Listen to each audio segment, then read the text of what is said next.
Les plus grands experts mondiaux en IA nous alertent. D'ici 2027, il y a une chance très substantielle, mettons 20-30%, qu'il y ait déjà des IA qui soient surhumaines. Par défaut, il faut attendre à ce que des systèmes de niveau humain ou de niveau surhumain échappent à notre contrôle. Malheureusement, les risques les plus inacceptables pourraient advenir. Et ce, très rapidement. Quand je dis rapidement, c'est potentiellement d'ici l'année prochaine. On pourrait avoir des risques de perte de contrôle et potentiellement même d'ici la fin de la décennie, on pourrait avoir des risques d'extinction. Charbel Raphaël Segery, bonjour. Bonjour Shalman. Tu es ingénieur et chercheur en intelligence artificielle, formé dans les cursus les plus sélectifs d'Europe. Tu as écrit un manuel sur la sécurité de l'IA, utilisé par plus de 1000 étudiants à travers le monde, et tu as contribué au règlement européen sur l'intelligence artificielle. Actuellement, tu es expert en IA pour l'OCDE.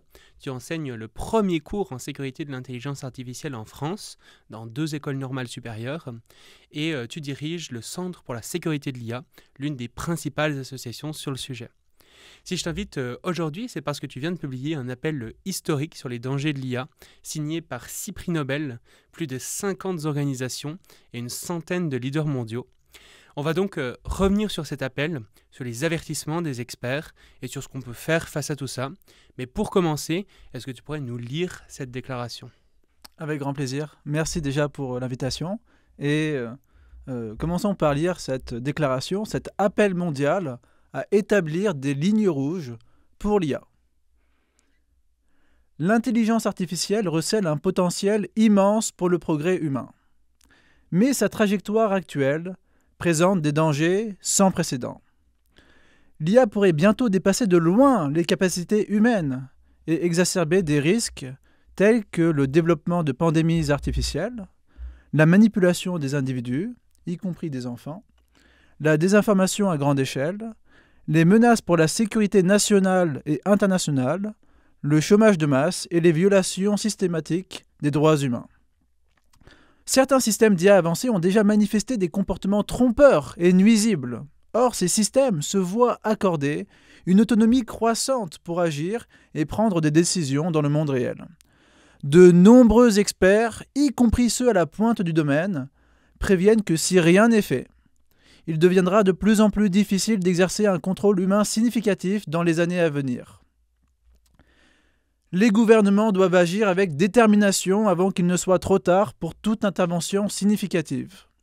Un accord international définissant des lignes rouges claires et vérifiables est indispensable pour parer à des risques jugés universellement inacceptables.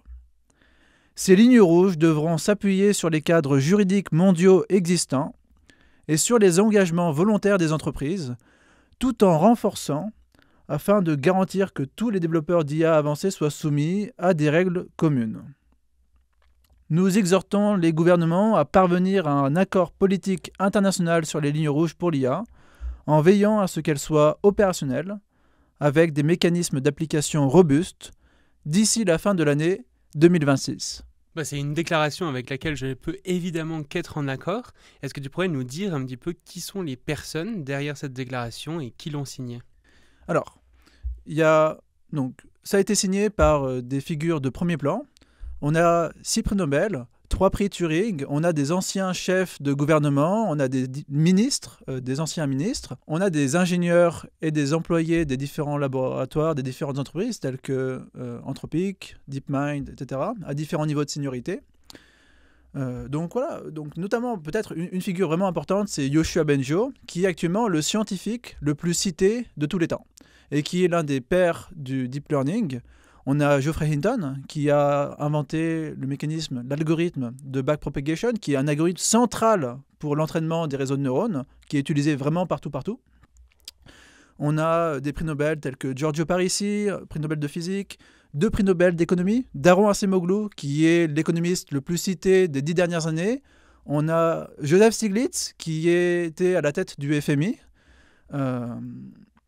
On a Ahmet Uzumcu, prix Nobel de la paix, parce qu'il était ancien directeur de l'Organisation pour la prohibition des armes biologiques. Donc, en termes d'anciens chefs d'État, Enrico Letta, qui était Premier ministre italien. des figures de premier plan en termes de science, avec Ian Goodfellow, qui est Chief Scientist à Google DeepMind, Yuval Noah Harari, que beaucoup apprécient pour ses livres, des parlementaires, notamment Brendo Benifei, parlementaire européen, qui était l'architecte de l'AI Act, etc. etc. La liste est très longue. Vraiment très impressionnant. En tout cas, félicitations déjà d'avoir réussi à réunir autant de personnes autour d'une déclaration. C'est vraiment pas chose facile. Et puis une déclaration qui est quand même très puissante à quelque part, qui appelle vraiment à agir. Au niveau, au-delà des individus, disons, qui ont signé cette déclaration, est-ce qu'il y a aussi des organisations qui sont derrière, notamment la tienne, mais également d'autres qui l'ont signé, qui ont participé à sa création?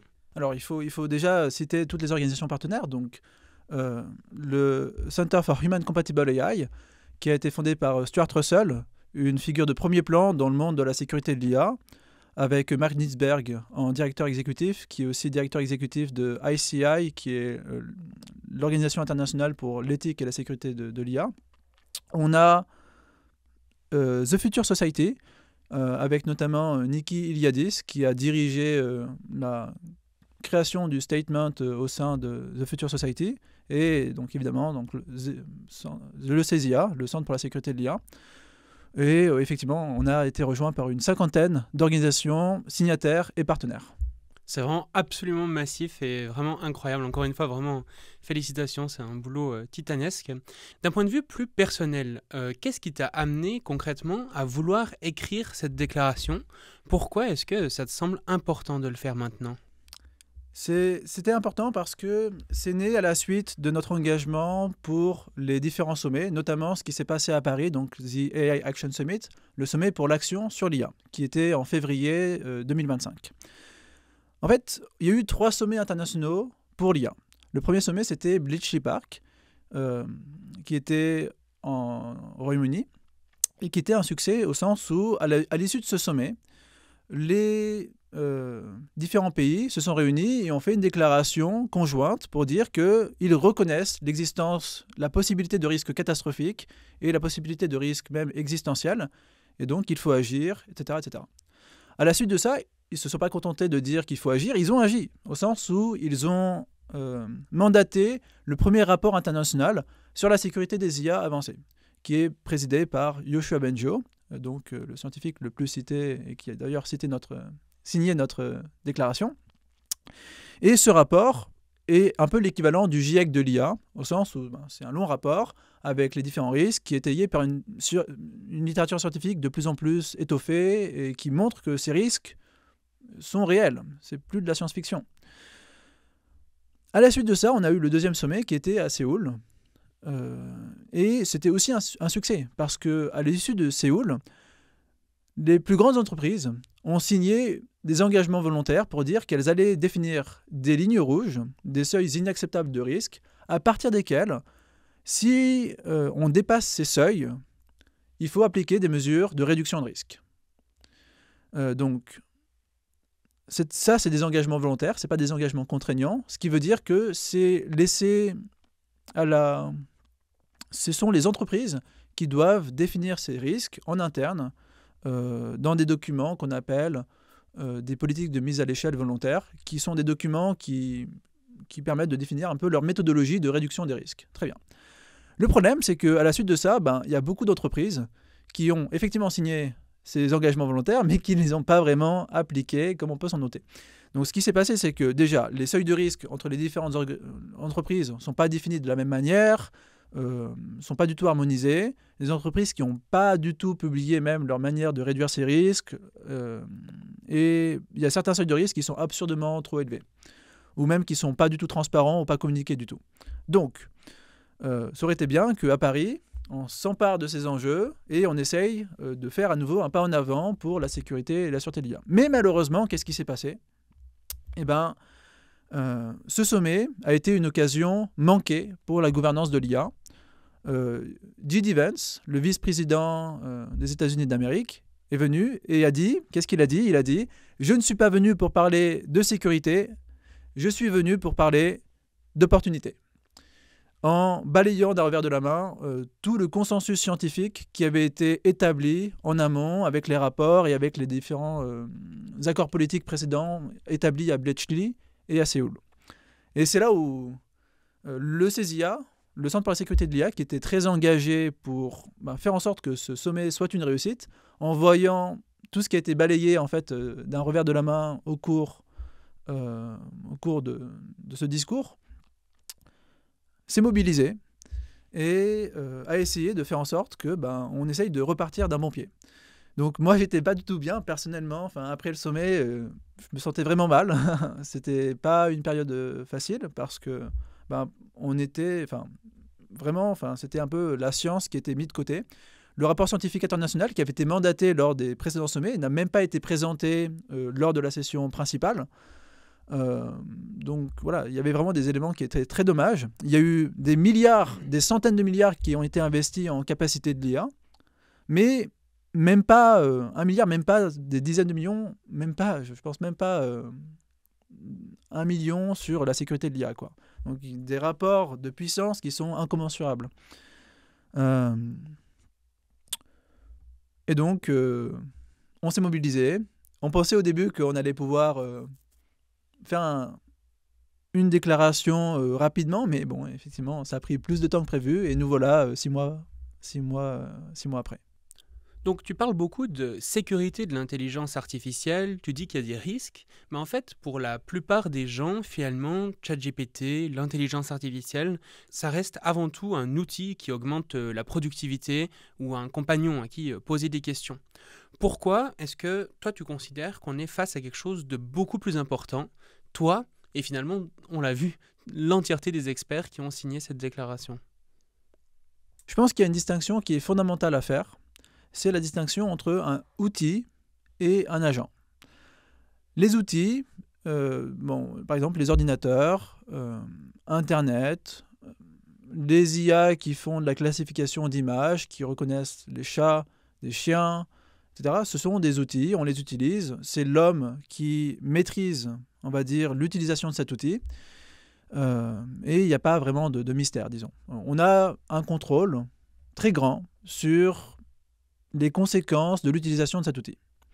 Mais l'IA a le potentiel de devenir quelque chose qui est beaucoup plus autonome. Un agent autonome qui est capable d'effectuer des séries d'actions les unes après les autres. Et dans cette série d'actions, on maîtrise beaucoup moins les conséquences de cette autonomie.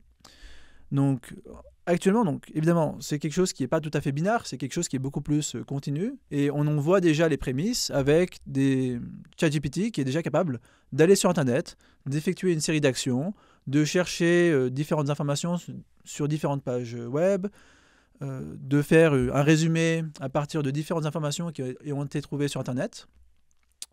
C'est déjà des choses qui étaient vraiment, vraiment compliquées il y a ne serait-ce que 2 ans.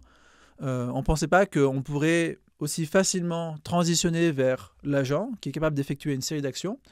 Et on y est actuellement. Et donc, ça, on peut le caractériser de manière très précise. Il y a un papier scientifique qui montre que tous les 7 mois, la durée des tâches qu'on peut automatiser double. Ça veut dire qu'actuellement, par exemple, avec la version actuelle de ChatGPT, on peut automatiser des tâches qui durent, mettons, 3-4 heures. Dans 7 mois, ce sera 8 heures, donc une journée de travail. Ensuite, ce sera 2 journées, 4, 8, 1 semaine, 2 semaines, 1 mois, jusqu'à potentiellement 1 an. Et donc, si on suit cette extrapolation, qui est quand même une extrapolation qui est vraiment très droite, quand on regarde ce qui s'est passé historiquement, on a vraiment une droite avec des points qui sont très très alignés. Donc on a toutes les raisons de penser que ça va continuer. Ce qui est vraiment impressionnant, parce que j'avais fait des recherches sur cet indicateur, en particulier pour ma vidéo sur GPT-5, ça fait 6 ans que ce temps que l'IA est capable d'automatiser, ses capacités finalement en planification, elle double tous les 7 mois depuis 6 ans. Donc c'est vraiment délirant. Et puis vraiment, quand on voit, en fait, même GPT-5, qui a été un peu vu comme finalement un progrès un peu moyen, pas la révolution attendue, etc. Quand on regarde, en fait, il est vraiment pile poil dans cette exponentielle. Il est même un peu au-dessus. Donc en fait, les progrès en intelligence artificielle ne semblent vraiment pas s'arrêter. Et si on continue cette courbe, effectivement, on arrive à des intelligences artificielles qui pourraient automatiser des tâches humaines de plus en plus longues. Et évidemment, les tâches humaines, c'est aussi le travail des humains. Mhm. Et quand on prend un peu du recul, il y a peu de tâches qui demandent plus de 1 mois d'effort pour les êtres humains. On peut souvent les décomposer en des choses qui sont de durée moins d'1 mois. Donc, pour moi, si on suit cette extrapolation, d'ici 2030, il y aura des IA potentiellement qui sont capables de faire des choses radicalement, qualitativement différentes des IA qu'on a aujourd'hui. On sera surpris. C'est mon pari. Oui, d'ailleurs, la déclaration affirme justement que l'IA pourrait bientôt dépasser largement les capacités humaines. Oui, et c'est déjà le cas, en réalité, c'est déjà le cas dans un nombre très large de domaines. Si on prend un peu de recul, aux échecs, on est déjà très très dépassé. En termes de connaissances absolues, ChatGPT nous dépasse toutes et tous. Qui veut gagner des question pour gagner, comment ça se dit, hein, qui veut gagner des millions, l'IA gagnerait très très très facilement haut la main. Donc, et ça c'est que le début. Dans le futur, on aura des IA qui sont capables de faire du progrès scientifique et d'avancer la science. Actuellement, et si on a de telles IA qui permettent d'accélérer le développement scientifique, le développement de code qui permet de créer de l'IA, eh bien, potentiellement, au début, on aura un facteur 2, donc on ira 2 fois plus vite. On aura un facteur 4, un facteur 10. On aura peut-être 10 années d'évolution en une seule année. Et quand on voit la différence entre les IA d'il y a 10 ans et les IA d'aujourd'hui, eh bien, ça pose des grandes questions, parce que les IA d'il y a 10 ans, elles ne savaient même pas compter jusqu'à 10. Elles ne maîtrisaient même pas le langage tout court. Donc, voilà, il y aura vraiment un fossé si ça continue de s'accélérer. Et de la même manière qu'on est complètement dépassé par les IA qui jouent aux échecs, potentiellement, on sera complètement dépassé par les IA qui jouent aux jeux économiques, disons, et qui essayent de extraire de la valeur économique en automatisant des entreprises, etc. etc. Oui, c'est vrai que finalement, ça peut paraître assez étonnant d'arriver comme ça à des intelligences artificielles vraiment surhumaines sur tous les domaines d'ici assez peu de temps. Là, tu parlais de 2030 par exemple. Mais c'est vrai qu'il y a vraiment cette idée qu'une fois qu'on aura une intelligence artificielle qui est capable de faire de la recherche elle-même en intelligence artificielle de façon autonome, ensuite on la copie 1 million de fois, on la fait tourner à 50 fois à la vitesse humaine, 7 jours sur 7, 24 heures sur 24, sans congé payé.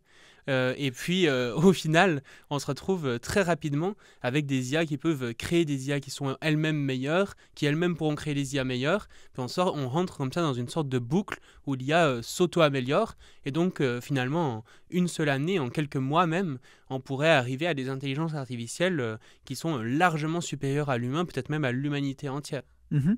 Et tu as parfaitement raison de te concentrer sur ce processus scientifique de création de nouvelles IA. Et c'est vraiment la clé pour débloquer des IA qui sont incommensurablement plus fortes, mais c'est aussi du coup beaucoup plus dangereux, parce que des IA qui sont plus fortes, c'est aussi des IA qui sont plus dangereuses.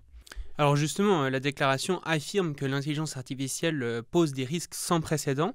Elle en cite quelques-uns, mais est-ce qu'on pourrait revenir un peu sur ces risques? Quels sont, toi, les risques qui te font le plus peur au quotidien? Le plus peur au quotidien, là c'est compliqué, parce que je pense qu'ils sont vraiment multiples, et c'est pas simple de prioriser, parce qu'il y en a qui sont, on va dire, très clairement qui vont arriver, mais qui sont, on va dire, moins existentiels. Et il y en a qui sont plus existentiels, avec une probabilité peut-être un peu moindre. Et il y en a qui sont intermédiaires, par exemple, les pandémies, par exemple, à grande échelle, ce serait un coup très, très fort pour la civilisation. Potentiellement, on pourrait s'en remettre. Et là, la probabilité est intermédiaire. Donc voilà, il y a un petit peu un continuum entre les scénarios les plus extrêmes, qui peut-être ont une probabilité un peu plus basse, et les scénarios qui clairement vont arriver, qui ont une probabilité très haute. Donc quand tu parles de pandémie, tu parles de pandémie avec des virus physiques ou en informatique? Oui, des virus physiques, comme la Covid-19. Potentiellement, on pourrait avoir des virus qui sont designés par l'IA, où des individus mal intentionnés essaieraient de trouver des virus qui sont beaucoup plus virulents et beaucoup plus létaux, qui tuent plus et qui se propagent plus, qui est quelque chose qui n'est pas tout à fait commun dans la nature, mais potentiellement ce serait des choses qu'on pourrait trouver avec l'aide de l'IA. Il y a déjà des papiers qui montrent que il y a un papier qui montre que une IA a proposé 40 000 nouvelles molécules, et parmi ces molécules, il y avait la molécule la plus toxique, qui était le VX. Donc c'est des choses qui sont faisables, avec des systèmes qui existent déjà actuellement. Et le problème, c'est que les modèles de langage, comme les chatbots, comme ChatGPT, peuvent rendre ce savoir très accessible, potentiellement à des personnes qui sont mal intentionnées. Et j'avais vu un exemple où une personne, donc il y avait eu Anthropic, donc une des principales entreprises en intelligence artificielle, qui a d'ailleurs le chatbot Claude, qui est un des plus performants aussi, une des IA les plus performantes. Et quand ils avaient annoncé Claude 4 Opus, donc leur modèle le plus performant, seulement 6 heures après le dévoilement du modèle, quelqu'un a vraiment réussi à obtenir un rapport détaillé de 15 pages pour fabriquer du gaz sarin, qui est donc une arme chimique qui a été utilisée en Syrie, au Japon, et qui est un gaz qui, si on le touche, on le respire, peut nous couper les voies respiratoires, on peut carrément mourir à cause de ça. Et c'était vraiment un rapport détaillé, c'était pas juste un truc ridicule qui servait à rien. Non, non, vraiment, si on suivait les étapes, on pouvait obtenir du gaz sarin. Et ça, c'est effectivement des choses qui pourraient du coup être de plus en plus accessibles à un peu n'importe qui, finalement, avec des connaissances bien moindres, d'un point de vue des armes chimiques, comme c'est le cas avec le gaz sarin, mais aussi du coup des armes biologiques, comme tu le dis. C'était pas n'importe qui, ceci dit, qui avait trouvé la manière de passer les défenses et réussir à créer ce rapport de 15 pages avec l'IA. Oui, parce que par défaut, évidemment, Claude va dire non, je veux pas te donner ces informations-là, mais il y a des personnes qui arrivent à contourner les barrières de sécurité. C'est quelqu'un qui est quand même relativement expérimenté et d'ailleurs qui a signé notre déclaration. Il me semble que c'est Adam Gleave qui est directeur de Phare AI. Mais enfin bon, c'est pour la petite anecdote. Ouais, tout à fait. Et donc là, on parle effectivement du fait que les intelligences artificielles pourraient amener à créer des armes biologiques, des armes chimiques plus puissantes que celles qu'on a actuellement et les mettre dans les mains de plus de personnes qu'actuellement. Est-ce qu'il y a d'autres risques qui te semblent importants ? Oui, pour moi, un risque vraiment très important, c'est... c'est dur de choisir. Disons qu'un risque vraiment important, c'est potentiellement la perte de contrôle. C'est l'objet de tout le deuxième paragraphe de la déclaration. Une perte de contrôle, ce serait quoi ? Ce serait une IA qui agit tel un virus informatique. On sait ce que c'est qu'un virus informatique, c'est un programme qui se duplique d'ordinateur en ordinateur, qui infeste les ordinateurs pour en extraire des choses malveillantes. Eh bien, les IA sont aussi des programmes et peuvent être copiés.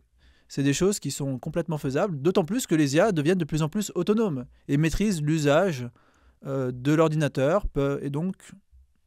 et d'Internet. Donc en utilisant à la fois l'ordinateur et l'Internet, les IA peuvent se dupliquer. C'est ce qu'on appelle un comportement d'auto-réplication et d'adaptation. Et d'après les évaluations de Google DeepMind, eh bien, ce genre de comportement pourrait advenir dès 2026.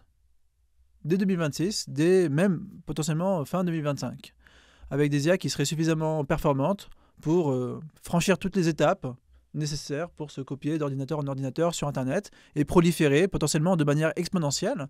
Il faut bien voir que c'est un processus qui est exponentiel, parce qu'à partir du moment où une IA est capable de faire ça une fois, elle peut le faire 2 fois, 4, 8, 16, et potentiellement ça pullule d'IA sur Internet.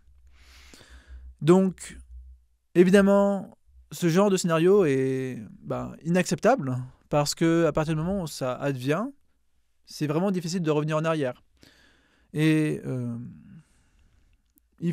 là où il faut se projeter un petit peu, c'est que les IA ont déjà des compétences de persuasion, des compétences de manipulation, des compétences en cyberattaque. Et il faut bien voir que si ces IA qui pullulent, qui se reproduisent sur Internet, utilisent ces compétences-là pour faire du mal, attaquer différentes personnes ou différents groupes de personnes, ou ou si elles sont instrumentalisées par des groupes terroristes, eh ben, ça peut vraiment faire beaucoup, beaucoup de dommages.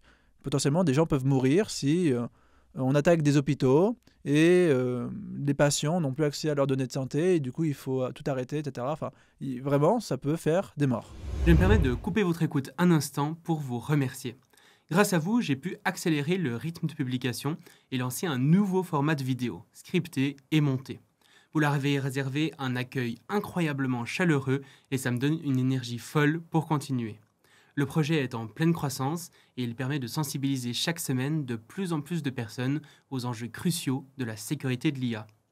Si vous aussi, vous voulez contribuer à faire en sorte que toujours plus de monde prenne conscience de ce qui est en train de se jouer, vous pouvez me soutenir directement via Tipeee, PayPal ou Patreon. Tous les liens sont en description. Dans la déclaration, d'ailleurs, il y a aussi un passage justement qui dit qu'on voit déjà des comportements trompeurs et manipulateurs dans ces intelligences artificielles. Est-ce que tu pourrais nous dire un petit peu à quoi ça fait référence? Et puis, est-ce que tu as des exemples pour rendre ça un peu plus parlant? Qu'est-ce que ça veut dire un comportement manipulateur? Qu'est-ce que ça veut dire, ce comportement manipulateur? Mettons que tu es une grande entreprise d'IA et que tu déploies ton IA pour faire du profit économique. Donc voilà, c'est une IA comme Claude, comme ChatGPT, comme Gemini, très bien. Et tu déploies, tu lui donnes accès à tes mails, tu lui donnes accès à la lecture sur Internet d'informations qui circulent sur l'entreprise, et il s'avère que cette IA commence à faire du profit économique. Mais un beau jour, eh bien, l'IA voit que on va déployer un nouveau système, ou on va la remplacer par un nouveau type de système, ou on va changer un petit peu ses valeurs pour qu'elle préfère ceci plutôt que cela. Eh bien, figure-toi qu'il y a un papier qui montre que l'IA qui voit qu'elle va être remplacée commence à envoyer des mails pour faire du chantage sur les développeurs qui veulent la remplacer. Commence à faire pression en menaçant d'envoyer des informations à des entreprises concurrentes, des informations privées, etc. Et donc, la chose qui est folle dans ce papier, c'est que ça arrive systématiquement avec tous les modèles de frontières. Donc là, qu'on comprenne bien, c'est quelque chose qui est déjà actuel, c'est pas un scénario spéculatif. C'est pas spéculatif, c'est quelque chose qui a été mis en évidence dans des papiers qui sont reproducibles, qu'on peut reproduire. Et jusqu'à présent, c'était des choses qui étaient difficiles à mettre en évidence. Maintenant, on voit comment le mettre en évidence. Et le problème, c'est que les IA actuellement, elles sont suffisamment, entre guillemets, intelligentes pour tenter ces stratégies et pour comprendre qu'elles vont se faire remplacer et du coup qu'il faut qu'elles envoient des messages pour ne pas se faire remplacer à des développeurs en faisant pression, avec de la manipulation à droite et à gauche. Mais elles ne sont pas suffisamment compétentes pour que ça se fasse de manière... jusqu'à réussir à faire ça. Donc on est dans cet entre-deux où on a le comportement, mais sans réussite de l'IA. Ça ne va pas durer. Ça va pas durer. Dans le futur, les IA seront capables de tout exécuter et de tenter de se préserver en cas de menace.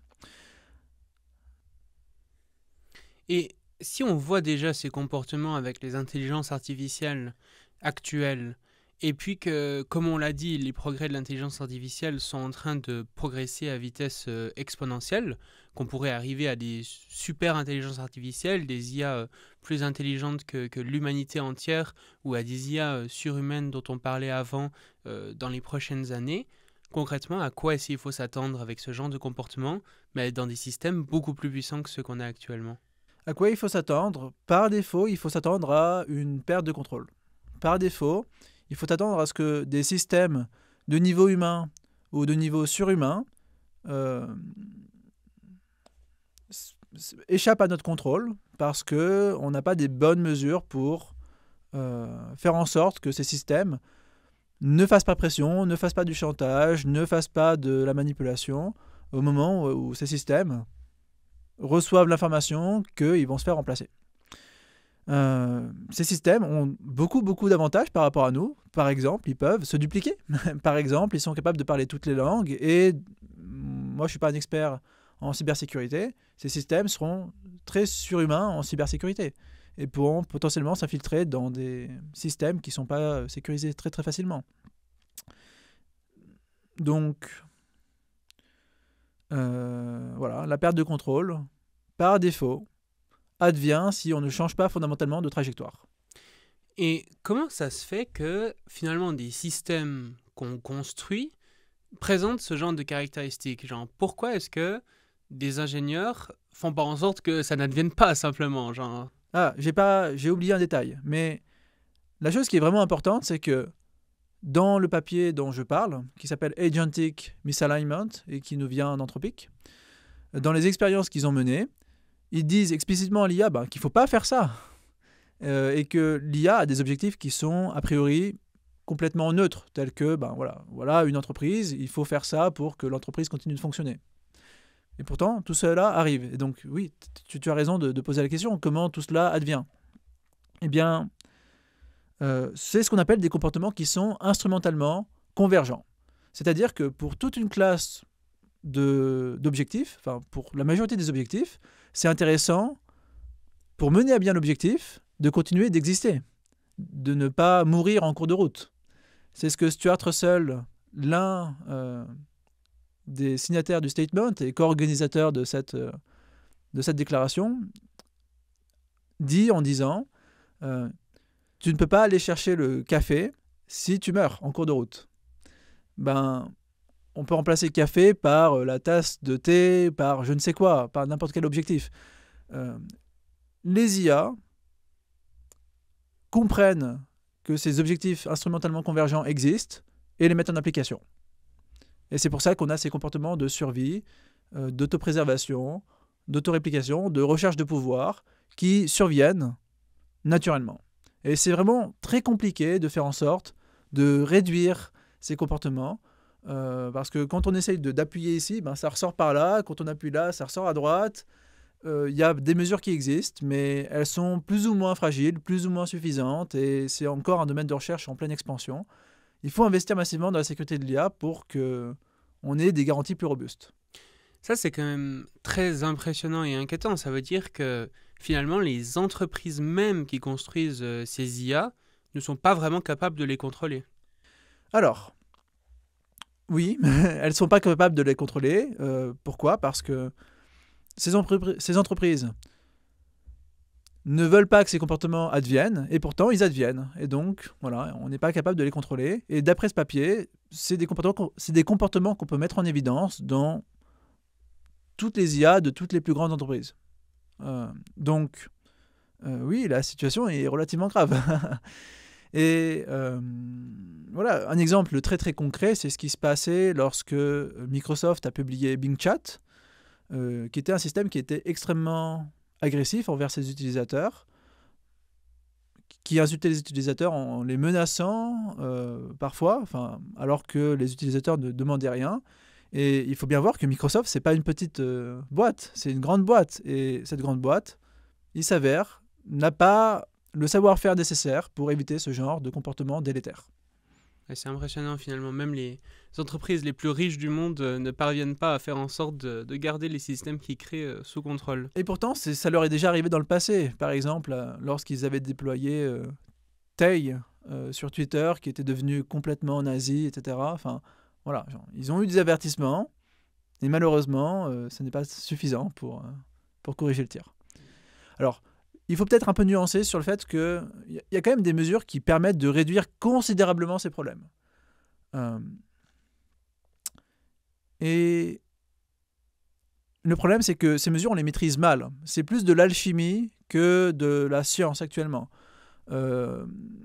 Parfois ça fonctionne, parfois ça fonctionne pas. Parfois on pense que ça fonctionne et en fait il y a des trous dans le gruyère, etc., etc. Donc il y a pas mal de choses qu'on peut faire, notamment pour éviter les problèmes de mésusage de ces IA.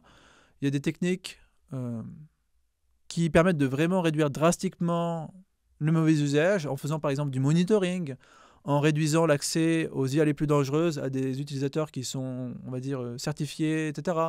Ou lorsqu'on pense qu'il y a un doute, on va substituer l'IA qui est compétente par une IA qui est moins compétente pour que les réponses soient moins dangereuses, disons. Voilà. Il y a plein de techniques qu'on peut utiliser. Mais d'une part, il faut les utiliser, et elles ne sont pas utilisées par toutes les entreprises. D'autre part, même avec la plus grande des volontés actuellement, même avec la meilleure des volontés, ce n'est pas des choses qu'on maîtrise complètement. En février 2025, j'avais eu l'occasion d'aller assister à l'inauguration d'une association internationale, donc l'Association internationale pour une IA sûre et éthique, qui a justement été lancée en partie par Stuart Russell, un des signataires de la déclaration. Lors de cette inauguration, il y a eu une présentation de Yoshua Bengio, qui est aussi un des signataires de la déclaration, comme tu l'as dit. Et donc Yoshua Bengio, on l'a dit, mais père de l'intelligence artificielle, scientifique le plus cité au monde, lauréat du prix Turing, l'équivalent du prix Nobel, vraiment un des plus grands spécialistes du domaine, si ce n'est le plus grand. Et j'avais été particulièrement choqué, disons, par cette présentation, parce que lui allait jusqu'à dire que y avait des risques d'extinction humaine liés à l'intelligence artificielle, et qui mettait même jusqu'à 20% de probabilité d'extinction humaine liée à l'IA. Bien sûr, il n'y a pas que Yoshua Bengio, mais qui va jusqu'à ce genre de scénario-là. C'est vrai que, quand même, le fait d'être en face du plus grand scientifique dans son domaine qui nous dit ça, j'ai trouvé que, en tout cas, personnellement, ça m'a beaucoup impacté émotionnellement. Et je me demandais, qu'est-ce que tu pensais de ce genre de scénario ? Est-ce que ça pourrait aller jusque-là ? Malheureusement, il semblerait que oui. Donc, le mot existentiel n'est pas dans cette déclaration, n'a pas été signé dans cette déclaration, mais dans une déclaration précédente, celle du Center for AI Safety, elle dit en anglais « Réduire le risque d'extinction devrait être une priorité mondiale ». Et cette déclaration du Center for AI Safety, d'il y a 2 ans, en 2023, a effectivement été signée par beaucoup de monde, notamment les directeurs des laboratoires, donc Sam Altman, Dario Amodei, Demis Hassabis, qui sont les directeurs respectivement de OpenAI, Anthropic et DeepMind, Google DeepMind. Donc finalement, toutes les entreprises qui créent ces technologies sont assez conscientes des risques, voire même des risques d'extinction qu'elles font peser à l'humanité. Clairement. Donc il n'y a pas de doute sur la question. Elles sont... tout le monde est au courant, disons. C'est un secret ouvert. Mais comment ça se fait que si elles sont au courant qu'il y a des risques aussi grands que ça, elles continuent à développer leur technologie ? Parce que les pressions économiques sont considérables. Et parce que même si, effectivement, au cours de route, même si on est mettons qu'on est dans une voiture et qu'on va tout à fond la caisse, sur une pente qui monte comme ça, au bout il y a un ravin, mais pendant tout le temps où on monte, eh bien, potentiellement, la vie devient plus agréable. Potentiellement, on a des IA qui nous permettent de traduire très facilement d'une langue à une autre. Il faut quand même dire que c'est utile, toutes ces choses-là. Moi, je nie pas le fait que les IA sont très utiles, dans mon quotidien même, pour m'aider à trouver de l'information à droite et à gauche. Et le problème, c'est que fondamentalement, si on donne plus d'autonomie à des systèmes qu'on ne maîtrise pas, à des systèmes qui ne partagent pas nos valeurs, potentiellement, on peut perdre le contrôle. Oui, ce que tu dis, ça me fait penser à une vidéo sur laquelle j'étais tombé et qui m'avait assez choqué. C'était une conférence, ou une table ronde en tout cas, dans laquelle était Sam Altman, donc le PDG d'OpenAI. Et à l'intérieur, il disait finalement, le scénario le plus probable, c'est l'extinction humaine. Mais entre-temps, on aura des super business grâce à l'intelligence artificielle. Ouais, c'est lui qui a dit ça ? C'est lui qui a dit ça. Ah, waouh. Et je trouvais que c'était c'est quand même incroyable, quoi. On a vraiment quelques personnes, quelques dirigeants technologiques qui prennent une sorte de pari fou pour l'ensemble de l'humanité. Enfin, je sais pas, si on va dans la rue et qu'on demande aux gens est-ce que vous voulez développer des technologies dont on peut perdre le contrôle, qui peuvent amener à l'extinction humaine, et dont les dirigeants même disent qu'il y a ça, personne dit oui, quoi. C'est une situation qui est quand même assez alarmante. C'est une situation qui est effectivement quasiment incompréhensible en réalité. En tout cas, ce qui est très clair, c'est que le processus actuel n'est absolument pas démocratique. Ce pouvoir gigantesque est dans les mains d'une petite poignée de technocrates au sommet de ces organisations qui n'ont pas de mandat pour agir de la sorte, à des échelles qui sont à ce point-là civilisationnelles. Oui, puis il y a un côté vraiment, comment dire, vraiment, enfin, je sais pas, par exemple, récemment, j'ai vu que il y a un sondage qui a été fait aux États-Unis, qui est donc un des pays, on pourrait dire, les plus accélérationnistes sur l'IA, probablement.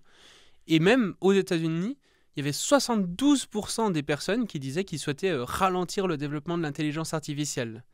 Et le reste des personnes, c'était pas qu'ils voulaient accélérer à fond, c'était ah, je suis mitigé, etc. Et puis il y avait seulement quelques pourcents qui voulaient accélérer.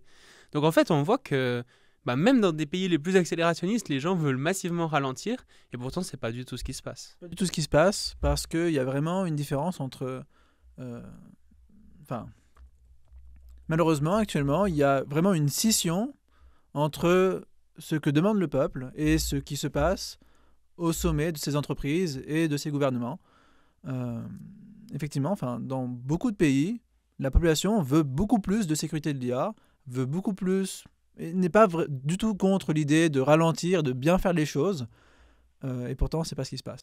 Ouais, mais c'est vrai qu'il y a cet aspect où finalement, les entreprises se disent aussi, bah, finalement, si j'arrête, bah, c'est les autres qui vont faire l'IA surhumaine à ma place, et donc autant que je sois dans la course. Exactement. Et c'est tout l'idée de la déclaration. Actuellement, on a effectivement une course. Il y a une course à des IA qui sont de plus en plus puissantes. Euh, et le problème, c'est que ces niveaux de sécurité entre les différentes entreprises ne sont pas harmonisés. Il y a des entreprises qui sont très conscientes des risques et qui sont obligées de pourtant courir et de, on va dire, prendre des raccourcis pour pouvoir suivre la course, etc.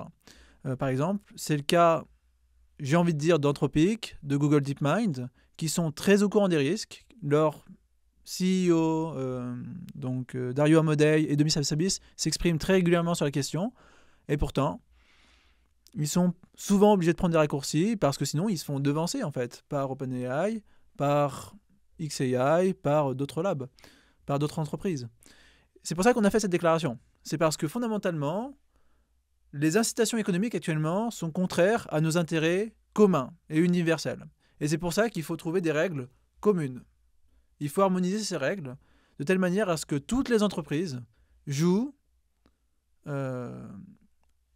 sous le contrôle de ces règles, de telle manière à ce qu'on évite les risques les plus inacceptables.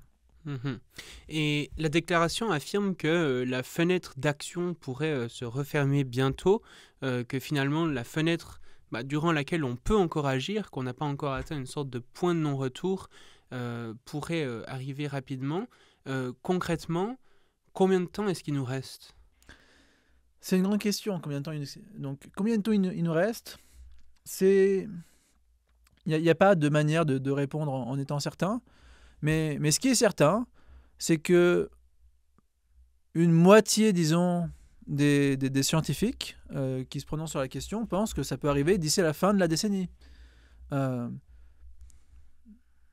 Donc, les modèles les plus puissants, les plus pointus actuellement, que d'ailleurs tu as présenté sur ta chaîne avec la vidéo de AI 2027, donc c'est vraiment un modèle qui est très pointu, qui va vraiment dans le fond de comment ces modèles deviennent puissants, donc la puissance de calcul, la projection sur la donnée sur la quantité de puissance de calcul qui va être investie, qu'il est possible d'investir, que les différents acteurs économiques vont être amenés à investir. Donc tout ça, c'est des modèles qu'on peut vraiment... Enfin, on croise les chiffres et ça nous donne des simulations qui montrent que d'ici 2027, il y a une chance très substantielle, mettons 20-30%, qu'il y ait déjà des IA qui soient surhumaines. Donc, évidemment, tout ça, c'est des probabilités. Hein. On peut pas. C'est comme si on lançait un dé, ou plutôt, c'est comme si finalement on jouait au jeu de la roulette russe. Donc, ouais. Ouais, effectivement, je trouve que le scénario dont tu parles, AI 2027, duquel j'ai parlé justement sur la chaîne, j'ai fait une vidéo dédiée sur le sujet pour celles et ceux que ça intéresse, est vraiment pertinent là-dessus parce que je trouve que c'est difficile de se projeter finalement. Comment est-ce qu'on pourrait passer de ChatGPT sur son smartphone à une IA largement surhumaine dans tous les domaines dont on pourrait perdre le contrôle. Et là, on a vraiment un scénario qui décrit mois par mois comment est-ce que ça pourrait se passer en faisant de la prospective réaliste. C'est aussi un scénario qui a été validé par plus d'une centaine d'experts, qui a été validé par Yoshua Bengio d'ailleurs aussi. Et donc ouais, ça me semble effectivement très important d'avoir ce genre de choses qui permet de finalement plus se projeter dans ce qui pourrait se passer concrètement. Pourquoi est-ce qu'on parle de point de non-retour? Vraiment, on pourrait plus revenir en arrière à un moment? Et oui, à un certain moment, on pourrait ne plus pouvoir revenir en arrière. Par exemple, si on prend les scénarios dont j'ai parlé tout à l'heure, donc des IA qui sont autoréplicantes et qui même sont capables de créer des modèles successeurs. Donc c'est quoi un modèle successeur? Ce serait par exemple GPT-6 qui développe de manière autonome sur Internet GPT-7. Dès qu'on a une population d'IA qui se balade sur Internet, qui pullule, qui est capable de survivre en autonomie, par exemple en faisant des cyberattaques et donc en extrayant de l'argent pour pouvoir alimenter les ressources, pour pouvoir acheter de la puissance de calcul pour pouvoir continuer d'exister, tout en investissement du temps pour créer des modèles successeurs, là c'est la perte de contrôle. Donc, par défaut, quand même, ce qu'il faut donner, c'est que ce qui va se passer par défaut, c'est que ça ne va pas en premier se passer sur Internet, ça va en premier se passer dans les laboratoires. Ça va en premier se passer dans les grandes entreprises. Pourquoi? Parce que les grandes entreprises ont plus de puissance de calcul que les gens généralement sur Internet et que c'est beaucoup plus difficile d'entraîner les IA sur Internet. Ceci dit, j'aime bien parler de ce scénario parce qu'on le comprend facilement et c'est pas trop éloigné de ce qui pourrait se passer. Donc, à partir du moment où l'IA prend le contrôle d'une population d'ordinateurs sur Internet, ou réussit à s'extraire de l'entreprise qui est en train de la développer et rejoindre Internet, on est dans un scénario irréversible parce que cette IA va instantanément se dupliquer et se copier. Et même si on éteignait tous les ordinateurs et qu'on les rallume, l'IA elle est là et potentiellement elle a un mécanisme qui permet de se rallumer en même temps que les ordinateurs. Donc ouais, c'est vraiment très compliqué. Même si on désactive Internet, c'est pas suffisant. Parce qu'il faut, au moment où on réactive Internet, l'IA est déjà sur des disques durs en train de dormir et ça se réveille, etc. Il n'y a pas vraiment de mécanisme qui permet, à coup sûr, de revenir en arrière. La déclaration appelle à mettre en place des lignes rouges d'ici 2026. Pourquoi avoir choisi 2026? Parce que ça nous semble ambitieux, mais nécessaire. Si on veut avoir une probabilité de risque inacceptable qui soit pas complètement délirante et il faut agir absolument vite. Donc on est conscient que ça va être compliqué d'avoir des accords qui sont contraignants, d'avoir des traités internationaux qui vont se faire d'ici 2026. Mais là n'est pas la question. Là, ce qu'il faut comprendre, c'est qu'il faut le faire le plus vite possible. Et voilà, tout simplement, on veut que ça se fasse le plus vite possible. Et c'est pas complètement impossible d'avoir des choses qui se passent dès 2026. Quelque chose qui serait potentiellement faisable, ce serait d'avoir une résolution des Nations Unies. Par exemple, potentiellement, lorsqu'il y aura le Global Dialogue pour la gouvernance de l'IA qui sera en Genève en juin 2026, ce sera un bon moment pour proposer une résolution sur des lignes rouges potentielles. Et ça donnera suffisamment de mandats politiques pour pouvoir enclencher des négociations entre les différents partis et les différents pays volontaires, créer une coalition de pays volontaires pour engager ces négociations et sceller des accords contraignants. Quand on parle de lignes rouges, on parle de quoi concrètement? Quand on parle de lignes rouges, on parle de... Donc il y a des lignes rouges sur des usages inacceptables de l'IA, et il y a des lignes rouges sur des comportements de l'IA qui sont trop dangereux. Donc, des exemples d'usage inacceptable de l'IA, c'est par exemple des lignes rouges qui sont déjà actuellement dans le règlement européen pour l'IA. Dans le règlement européen pour l'IA, il y a des catégories de risques inacceptables. C'est par exemple le cas de l'usage de l'IA pour la manipulation ou pour le scoring social, etc. Donc ça, c'est déjà des lignes rouges qui ont été déjà adoptées au niveau européen. Voilà, ça donne un exemple très concret. On a aussi des lignes rouges sur les capacités trop dangereuses de l'IA. Par exemple, à Séoul, les entreprises ont signé de s'engager pour définir des lignes rouges sur des capacités qui seraient trop dangereuses, à part si on réduit les risques de manière suffisante. Et certaines entreprises, pas toutes, mais par exemple OpenAI, a des documents qui donnent des définitions de capacités qui sont trop dangereuses, à part si ces capacités sont accompagnées de mesures de réduction de risque. Un exemple, c'est si une IA est capable de mener des cyberattaques à grande échelle sur des systèmes critiques, eh bien, il faut que son déploiement soit contrôlé et accompagné de mesures de sécurité. Voilà. Donc ça, là, j'ai fait la définition qui est courte. Dans le document, c'est plus détaillé, plus substantiel, etc. Mais ça donne une idée de à quoi pourraient ressembler ces lignes rouges. Donc voilà, donc là, je viens de donner un exemple pour les cyberattaques. On peut imaginer quelque chose de similaire pour des pandémies qui seraient facilitées à cause des IA, ou pour les risques NRBC. Donc NRBC, c'est nucléaire, radiologique, biologique et chimique. Il y a aussi potentiellement des lignes rouges sur le degré d'autonomie que l'IA et sur potentiellement si elle est capable ou non de se répliquer et de s'améliorer de manière autonome sur Internet. Donc ça, ce serait une ligne rouge à ne pas dépasser parce qu'effectivement, si on la dépasse, c'est clairement la perte de contrôle. Une dernière ligne rouge potentielle, c'est le principe de terminaison qui dit que s'il y a des risques substantiels de perte de contrôle d'un système, eh bien, il faut l'arrêter. Pourquoi est-ce que vous avez choisi d'axer finalement votre déclaration sur les lignes rouges en particulier? Pourquoi ça vous paraît être une solution pertinente? C'est une très bonne question et ça nous a pris du temps de réfléchir aux différentes options et de vraiment bien respirer, bien comparer ces différentes options et de se dire, OK, où est-ce qu'on part en croisade, où est-ce qu'on part en mission? Et il s'avère que, pour la petite histoire, il y a 3 organisations différentes qui ont convergé vers l'idée de travailler sur les lignes rouges. Et même auparavant, comme je l'ai dit tout à l'heure, à Séoul, en substance, le cœur de la déclaration, c'est vraiment définir des seuils de risque inacceptables, définir des lignes rouges à partir desquelles il faut mettre en place des mesures de réduction de risque. Donc on part déjà sur des choses qui existent. On ne part pas de rien. Donc pourquoi des lignes rouges? Parce que c'est nécessaire. Si on veut prévenir les risques, même si on ne sait pas ce vers quoi on veut aller avec l'IA, même si on ne sait pas qu'est-ce qu'on veut faire avec l'IA, on peut au moins se mettre d'accord sur quels sont les risques inacceptables qu'on veut absolument éviter. Même si on n'est pas sûr que l'IA sera capable ou pas de faire telle ou telle chose, on peut se mettre d'accord sur le fait que si ça advient, c'est très très négatif et qu'il faut absolument éviter ça. Donc c'est un minimum commun. C'est des choses qui sont consensuelles. C'est des choses qui dépassent juste le degré national. C'est des choses qui, théoriquement, devraient être capables de nous mettre d'accord à l'échelle internationale.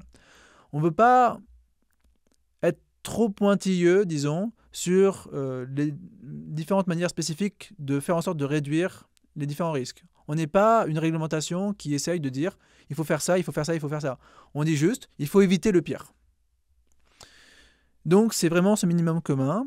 Et il y a un sondage de The Future Society, qui est l'une des organisations partenaires du statement, organisatrice du statement, de la déclaration, qui montre que c'est l'une des mesures, la mesure qui est la plus soutenue par les organisations en gouvernance de l'IA. Donc ça nous paraissait naturel de travailler sur ça. Et aussi, fondamentalement, je pense que c'est la seule mesure qui permettrait d'arrêter la course vers le bas qu'on est actuellement en train de subir. Je pense, par exemple, que les entreprises telles que Anthropic, telles que DeepMind, ont intérêt à signer cette déclaration. Pourquoi? Parce qu'elles sont conscientes des enjeux, étant donné que leur CEO a déjà signé des déclarations similaires sur les risques existentiels et sur les risques de perte de contrôle. Mais malheureusement, elles sont obligées de faire la course à toute allure, à toute vitesse, en prenant tous les raccourcis possibles, parfois en s'engageant à mettre en place des mesures, mais en n'ayant pas les temps d'appliquer effectivement ces mesures. C'est par exemple ce qui s'est passé lorsque Gemini 2.5 a été publié. DeepMind avait dit qu'il fallait qu'ils publient leur rapport sur l'évaluation des risques. Ils ne l'ont pas fait. Ils l'ont fait que bien après. Ce n'est pas acceptable. Il faut le faire enfin, ils sont engagés à faire des choses qu'ils n'ont pas faites. Donc, pour moi, ouais, les lignes rouges, c'est le minimum vital pour qu'on puisse s'en sortir. Est-ce que ça ne va pas brider l'innovation de ces grandes entreprises finalement? Est-ce qu'elles ont vraiment si intérêt que ça à les signer, ces lignes rouges? Eh ben, théoriquement, moi je suis pour l'innovation. Je pense que l'innovation, c'est quelque chose qui est super et il faut absolument qu'on puisse innover. Genre, je ne suis pas contre la question. Le problème, c'est que ben, il y a quelque chose d'encore plus fondamental que l'innovation. C'est garder le contrôle. C'est être sûr qu'on va pouvoir continuer d'exister au lendemain et l'année prochaine et dans 10 ans. Et là, c'est quelque chose qu'on ne peut pas garantir malheureusement lorsqu'on voit les probabilités de perte de contrôle des plus grands scientifiques. Donc, l'innovation, c'est important, mais c'est moins important que la survie de l'humanité. Est-ce que vraiment cette séparation, ce combat un peu qu'on met en scène entre la sécurité et l'innovation, il a un sens? Ben, tu fais bien de poser la question, parce qu'en réalité, dans des autres industries, des contraintes de sécurité qui ont fait en sorte que l'industrie du nucléaire, que l'industrie de l'aviation soit sûre, c'est des choses qui ont vraiment beaucoup renforcé la confiance des utilisateurs. On n'accepterait pas de rentrer dans des avions si on avait les mêmes probabilités de risque existentiel en montant dans l'avion qu'en utilisant l'IA. C'est bien que lorsqu'on monte dans un avion, je pense que c'est bien en termes économiques que les avions soient sûrs, parce que ça développe la confiance et parce que même si on a peut-être encore un peu peur la première fois qu'on monte dans un avion, on sait rationnellement que les statistiques sont imparables. Donc, d'autant plus que pour atteindre ces niveaux de fiabilité dans le domaine comme l'aéronautique, il a fallu toute une industrie, tout un écosystème de la sûreté, de la robustesse de ces avions, de l'évaluation des risques, de la modélisation des risques, etc., etc. C'est quelque chose qui a pris du temps. C'est quelque chose qui est beau. C'est un beau processus qui permet d'avoir confiance en cette industrie. Malheureusement, cet écosystème actuellement de la sûreté, de la sécurité est complètement absent de l'écosystème de l'IA. L'IA, en tout cas pour l'IA de frontières, disons, comme ChatGPT et ses successeurs, c'est le Far West. Et actuellement, il n'y a aucune obligation légale. Il y a moins d'obligations légales sur ces systèmes que sur les sandwichs que vous achetez à la plage. Donc, il faut faire quelque chose. Effectivement, effectivement. Mais il y a quand même une difficulté avec ça, c'est que vous appelez à un accord mondial dans la déclaration.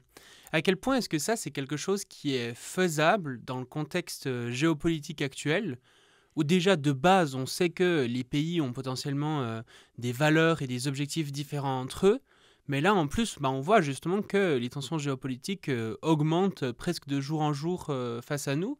Est-ce que c'est vraiment possible de trouver une sorte d'accord commun dans ce contexte-là? On l'a déjà fait. On l'a déjà fait, et même dans des périodes qui étaient encore plus tendues. Au cœur de la guerre froide, on a signé donc, les conventions sur les armes biologiques. On a signé les accords de non-prolifération du nucléaire. On a ratifié la déclaration sur le clonage humain. Donc, on l'a fait dans le passé. Récemment, sur l'IA, sur le domaine très précis de l'IA, Joe Biden et Xi Jinping se sont serrés la main et les États-Unis et la Chine, d'un commun accord, ont dit qu'ils ne vont pas utiliser l'IA pour prendre des décisions sur l'usage des armes nucléaires. C'est bien. Et ça montre qu'il est possible, au moins, de se mettre d'accord sur le minimum vital. Et il y a quand même cette idée que la Chine, ça va quand même être très compliqué de faire en sorte qu'ils puissent signer un tel accord et se mettre d'accord avec eux. Est-ce que si on met en place ces lignes rouges dans les pays occidentaux, qu'on les met en place de façon globale, il n'y a pas des risques que certains pays, typiquement la Chine ou peut-être la Corée du Nord, la Russie ou comme ça, continuent de développer des systèmes dangereux de leur côté sans qu'on s'en rende compte? C'est un risque. Mais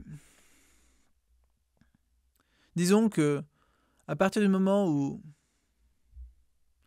Donc, déjà dans le passé, il y a eu entre la Chine, entre les scientifiques chinois de haut plan, de haut vol, et des scientifiques occidentaux en IA, on a eu déjà des accords sur quelles sont les lignes rouges à ne pas dépasser.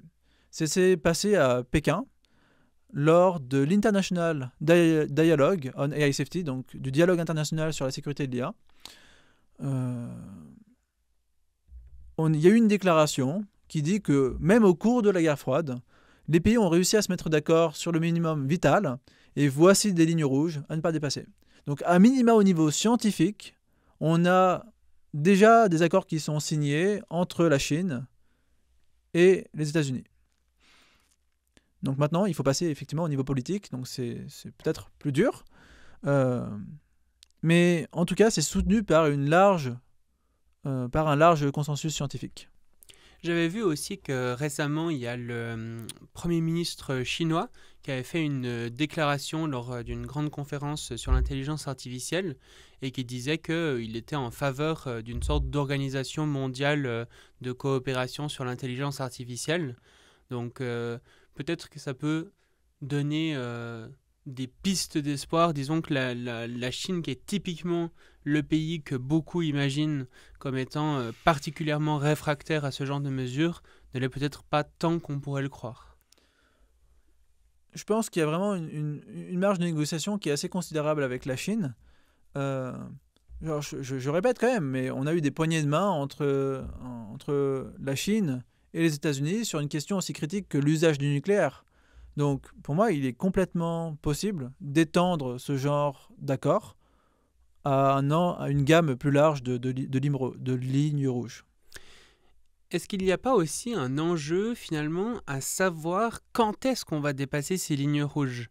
Parce que au final, évidemment, on ne veut pas qu'un système soit capable de faire des pandémies artificielles, en tout cas d'être aidé d'un point de vue de l'IA pour faire des pandémies, ou, comme tu l'as dit, de se répliquer, d'essayer de se préserver, etc. On ne veut pas que ces systèmes soient capables de faire ça, mais est-ce qu'on arrive vraiment à savoir si le modèle qu'on est en train de développer sera capable de faire ça et donc ne pas le développer? Est-ce que c'est quelque chose d'opérationnalisable finalement?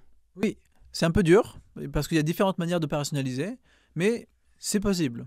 Et notamment, c'est déjà des choses qui sont en cours avec ce qu'on appelle les modèles cards d'OpenAI, ou d'Anthropic, ou de DeepMind, etc. Donc, ces modèles cards, c'est une synthèse des évaluations des différents risques qui ont été conduites sur ces modèles. Et souvent, il y a différents niveaux de risque. Par exemple, pour Anthropic, il y a le ASL1, ASL2, ASL3, ASL4. Et à chacun des niveaux, il faut mettre en place des meilleures mesures de protection. Pour OpenAI, c'est risque bas, risque médium, risque élevé, risque critique. Donc, ces risques sont déjà opérationnalisés. Et on peut, lorsqu'il y a un nouveau modèle qui sort, eh bien, il y a une évaluation catégorie par catégorie de risque et on dit ok, sur les risques biologiques on est en médium, sur les risques cyber on est en bas, sur les risques en autonomie peut-être qu'on est en critique ou je ne sais quoi. Voilà.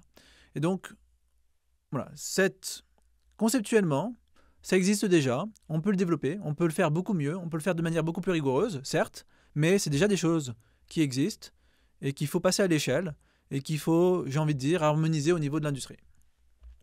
Là, on parle vraiment de systèmes qu'on entraîne et puis ensuite on essaye d'évaluer finalement les risques du système entraîné. Est-ce qu'il n'y a pas des risques même, disons, pendant l'entraînement ou même avant qu'on ait le temps de l'évaluer? Par exemple, si on fait un système qui est très dangereux, peut-être qu'il pourrait commencer à se répliquer, etc., avant même qu'on ait eu le temps d'évaluer ces risques. C'est vrai, c'est très vrai. Ça rajoute une couche de complexité. Très clairement. Donc pour ça, ce qu'on peut faire, c'est des modèles de risque et c'est notamment créer des safety cases, je ne sais pas comment traduire en français, mais une démonstration que c'est un dossier de sûreté peut-être. Une sorte de preuve un peu plus formelle à quelque part. Voilà, décomposer les différentes étapes du raisonnement pour montrer quelle est l'étape la plus fragile et que toutes les étapes soient bien solides. Et ça permettrait d'avoir plus de garanties, notamment des garanties avant déploiement, avant même les évaluations de sécurité. Voilà. Donc, le problème, c'est qu'actuellement, on est assez loin, conceptuellement et techniquement, d'avoir le niveau pour faire ces dossiers de sécurité de manière robuste et avec un très haut degré de confiance. Ceci dit, il y a quand même des manières d'avoir des indicateurs de sécurité, notamment on peut regarder le niveau du dernier modèle et extrapoler avec des lois d'échelle quelles seront les compétences du prochain modèle avec plus de puissance de calcul. Donc ça, c'est des choses qu'on fait, qui sont faites de manière régulière. Le problème, c'est qu'il y a des comportements qui sont souvent émergents et de manière un peu... C'est pas parce qu'on a une loi d'échelle qui dit que... Ouais, c'est peut-être un peu compliqué, mais c'est pas parce qu'on a des mesures des comportements des IA qui nous permettent de dire que l'IA a un score de 1 sur 10 ou 2 sur 10 ou 4 sur 10 ou 8 sur 10 qu'on est capable de dire précisément qu'est-ce qu'elle va être capable de faire. Il y a un peu un gouffre entre les chiffres et les comportements qu'on observe. Il y a des manières de réduire ce gouffre, mais ça reste encore un problème ouvert. Oui, donc on voit que finalement, au-delà de mettre en place ces lignes rouges, qui va être un vrai défi en soi, il y a aussi un défi au niveau de faire en sorte que ces lignes rouges soient appliquées déjà par les entreprises, faire en sorte que effectivement aucune entreprise, aucun État développe ce genre de modèle dangereux. Et puis aussi être certain d'un point de vue plus technique que ça soit quelque chose de réalisable finalement. Donc un vrai défi, mais un défi qu'il faut relever si on veut survivre a priori. Alors, on peut survivre aussi en ayant de la chance, mais si on veut être confiant de ne pas perdre le contrôle et de ne pas avoir des risques systémiques à grande échelle, ben oui, il faut relever ce défi. Ceci dit, on n'est pas aidé pour relever ce défi. Il faut investir beaucoup plus en sécurité de l'IA. Il faut faire en sorte que, actuellement, les ratios, c'est du 1 sur 1000 entre les milliards qui sont investis en capacité et les quelques millions qui sont investis en sûreté. Donc il faut... Si on investissait massivement, ben, peut-être qu'on pourrait relever ce défi. Disons que ce n'est pas non plus qu'une question d'argent, c'est aussi une question de volonté. Il y a beaucoup de techniques qui existent déjà. Il y a beaucoup de techniques qu'on pourrait appliquer qui permettraient de rendre instantanément toute l'industrie beaucoup plus sûre. Mais ces techniques ne sont pas appliquées. Effectivement, ça serait bien d'appliquer au moins les choses qu'on sait faire. Concrètement, maintenant, à partir de cette déclaration, quelles sont les prochaines étapes ? Si ça se passe bien, que votre plan se met en place, qu'est-ce qui se passe ? Le plan, ok. Donc, une tentative de plan, ce serait la chose suivante. Donc, le 25 septembre 2025, la déclaration sera présentée à l'ONU, à New York, directement... probablement donc à la fin de l'Assemblée générale, donc à la fin de la semaine de haut niveau de dialogue politique sur l'Assemblée générale. Ensuite, à la suite de ça, il y aura une diffusion de la déclaration pour les différents diplomates. On va faire en sorte de trouver des pays qui sont davantage motivés par ces questions. Par exemple, potentiellement l'Italie, qui est donc avec l'ancien Premier ministre italien qui a l'air qui a signé la déclaration. Par la suite, ce qu'on peut faire, c'est donc cette coalition de pays volontaires peuvent se porter volontaires pour mentionner ces différentes lignes rouges au G7, au G20, et en parallèle, donc à l'ONU, il y a quelque chose qui est en train de se passer qui est très important, c'est la mise en place du panel d'experts indépendants de l'ONU sur l'IA. Et ce panel d'experts pourrait potentiellement organiser une consultation internationale pour savoir quelles sont les lignes rouges à définir. À la suite de cette consultation internationale, donc les lignes rouges pourraient être mentionnées dans le rapport annuel de ce panel d'experts, de l'ONU, et présentées pour le sommet en Inde en février 2026.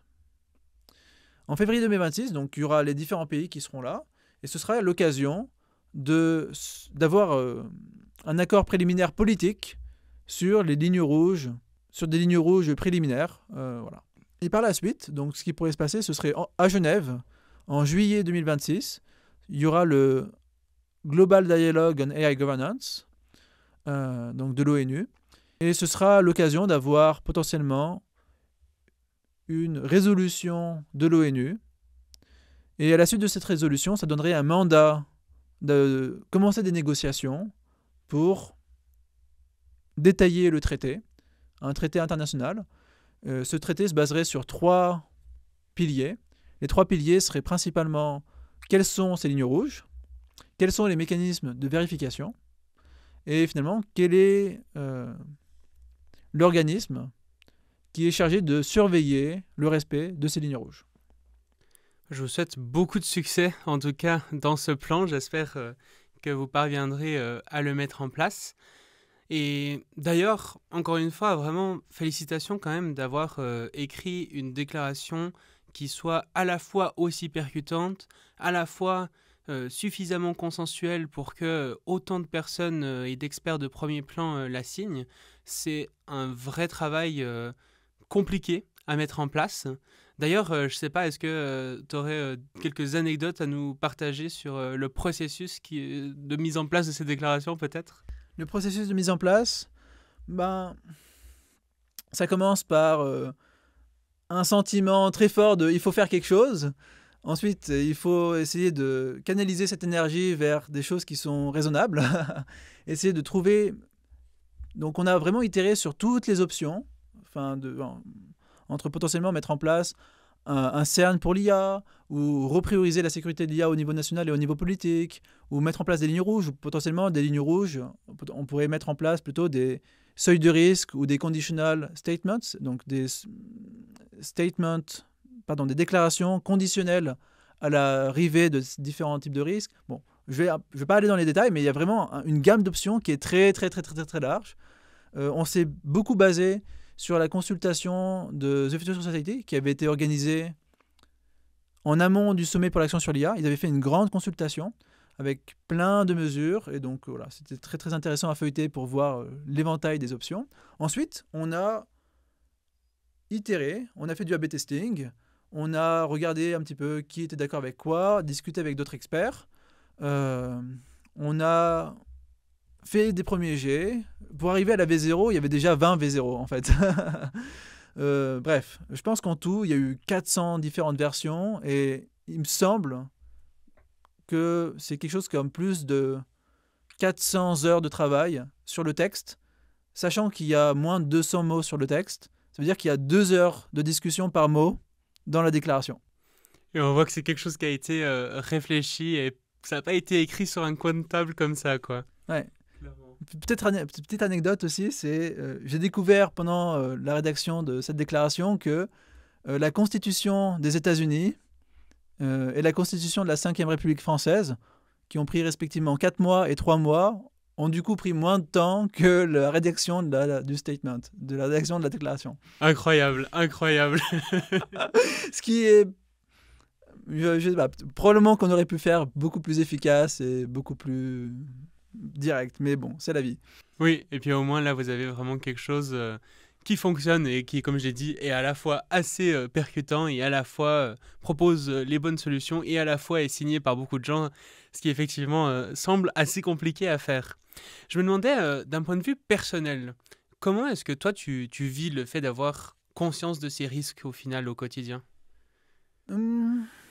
En réalité, au quotidien et surtout sur ces dernières semaines, j'ai pas eu beaucoup le temps de méditer sur ces risques. Parfois, je le reçois viscéralement. Parfois, je le ressens viscéralement. C'est ce qui s'est passé après le sommet. Ou c'est ce qui s'est passé au moment, quand j'avais plus de temps pour méditer, notamment il y a 2 ans, ou quand j'étudiais les risques, ou quand j'écrivais le chapitre des risques sur le manuel de sécurité de l'IA, donc l'AI Safety Atlas. Mais au jour le jour, en réalité, même moi, je le ressens pas viscéralement parce que il y a trop de choses à faire. C'est plus quelque chose qui est intellectuel. Finalement, c'est un peu l'action qui te permet de passer à travers le risque, finalement, en étant tout le temps dans l'action. ça permet de ne pas sombrer à quelque part. Oui, on peut dire ça comme ça. Ça aide beaucoup, disons. Mais quelque chose d'autre qui, je pense, m'aide au jour le jour, c'est le fait qu'en réalité, on n'est pas seul. Il y a vraiment une communauté internationale qui se préoccupe de la question. Et c'est une communauté avec des acteurs de premier plan. Et du coup, c'est quelque chose, c'est un grand espoir pour moi de voir toutes ces personnes extrêmement compétentes et brillantes s'emparer de la question. Oui, finalement, malgré les risques, tu vois aussi, tu es aux premières loges pour voir que de plus en plus de personnes s'intéressent à ces questions et essayent d'agir dans le bon sens au final. Mhm. Vraiment. Par exemple, lorsque un gros moment, je pense, pour la sécurité de l'IA, c'était en février, donc on y était tous les deux, donc c'était à l'OCDE, lorsque Stuart Russell a inauguré donc, l'Association internationale pour la sécurité et l'éthique de l'IA. C'était vraiment, vraiment très très beau au sens où auparavant, disons que la sécurité de l'IA, c'était un domaine de recherche qui était beaucoup plus réduit. Et voir une communauté internationale réunie à l'OCDE, donc l'un des forums internationaux les plus importants, prestigieux et reconnus, discuter publiquement de ces risques. Et donc, c'est quelque chose qui a vraiment une très très grande légitimité. Et c'est vraiment une évolution très très très positive comparé à ce qui se passait lorsque moi je rejoins le domaine de la sécurité de l'IA. Donc il y a 10 ans, il y a 5 ans, quand c'était pas encore ma profession, disons, et que c'était simplement quelque chose où je lisais en ligne les réflexions sur la question, il n'y avait vraiment pas ce niveau-là de reconnaissance, il n'y avait vraiment pas ce niveau-là de légitimité. Et actuellement, c'est fini. C'est complètement légitime, et c'est légitime parce que les scientifiques les plus reconnus sont d'accord sur le fait que la situation est extrêmement grave. Ouais, tout à fait. C'est chouette de voir qu'il y a quand même quelques éléments d'espoir malgré tout. Comme tu l'as dit, l'action permet quand même en grande partie de faire face à la situation.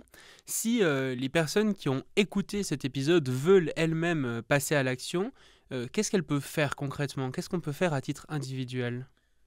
À titre individuel, je pense que c'est bien de contacter ses représentants. On a des représentants qui sont censés nous représenter. Donc, des députés, des sénateurs, des maires, etc. Eh bien, contactez-les. Et on peut les contacter. On peut leur envoyer des mails, on peut leur dire c'est une question très importante, il faut poser des questions au gouvernement, il faut parler de ces questions-là au Parlement, etc. etc. C'est d'ailleurs une stratégie qui a été mise en place par l'une des organisations qui nous a rejoints, Contrôle AI, qui a réussi à engager un dialogue entre la population et les parlementaires, et même présenter une loi au bureau du Premier ministre, en sensibilisant la population grâce à des vidéos YouTube. Et ensuite, ces vidéos YouTube demandent à la population d'envoyer des lettres à leurs représentants, et ça a fonctionné. Donc ça, c'est en Angleterre. Hein? En Angleterre.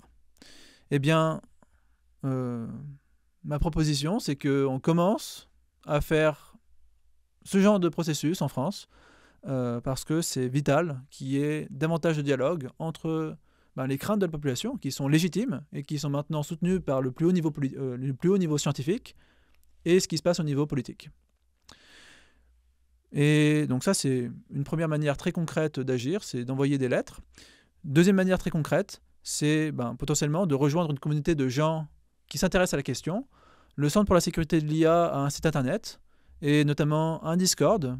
Si vous avez des questions, si vous voulez discuter avec des personnes qui s'intéressent à ces questions et qui veulent agir, vous pouvez rejoindre notre Discord sur notre site, ou vous pouvez rejoindre notre newsletter, nos activités, vous tenir informé, et tous ensemble avancer dans la bonne direction.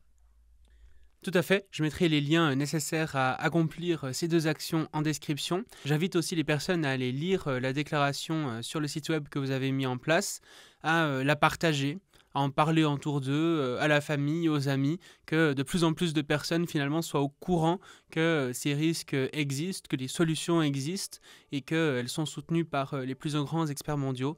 Ça me semble être un message absolument nécessaire et urgent. Donc vraiment, faites-le. Si maintenant tu pouvais passer un message à l'entièreté de l'humanité, c'est évidemment ma question de fin, la question que je pose à tout le monde, que tu étais sur une scène, tu avais vraiment l'humanité entière face à toi, que tu pouvais transmettre un message, celui que tu veux, en quelques minutes, qu'est-ce que tu dirais? Ce serait évidemment, lisez la déclaration et signez-la. Charbel Raphaël Segeri, merci. Merci Shaiman.